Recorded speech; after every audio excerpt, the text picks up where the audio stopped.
Koruyan çiziler. Zebralar benzeşirler beygirler ama onların sırtında var kara beyaz çiziler. Çiziler onların gövdelerinde değil sadece güzellik için ama kuruntu içinde. Zebralar yaşarlar Afrika'nın açık kırlarında.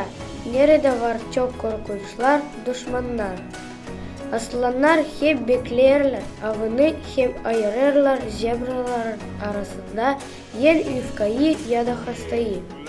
Bu yüzden çok kere zebralar giderler her yere bile, toplanarak birkaç üç kafa sürüde. Bu kadar çok topluyken onların çizileri karışır. Bütün sürü olur bir çiziler gibi. Aslanlar şaşırlanırlar bundan. Hem zorlanırlar, zira ayıramırlar kendine bir kurban. Zebralar bilir, açananlar bile aslanların kuvveti iyisiler. Bu güzel çizgili hayvanlardan var neye öğrenme. Bize de çok kere lazım çalışma beraber değil yalnızlar. Allah bilir, hani biz duyarız kendimizi daha rahat hem daha iyi açan öğreniriz ya da çalışırız başka insanlarla bile.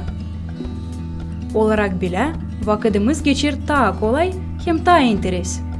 Oynarız, anlatırız anlatmalar, şakalar, yardımlaşırız ve zor işler daha da kolay gelir. Zira beraber yaparız onları. Allah da sevinir açan biz dostlaşıp beraber çalışırız. O yarattı bizi hem bilir ki çalışarak beraber biz çok başarabileceğiz hem zorları yeneceğiz. Ya söyle bana şimdi, ne olur açan zebralar beraber gezinirler? Niçin Allah ister ki biz insanlarla olalım bile? Neler sen çok kere yaparsın kafadarlarından bile? Bilir misin ne bunun için der Allah?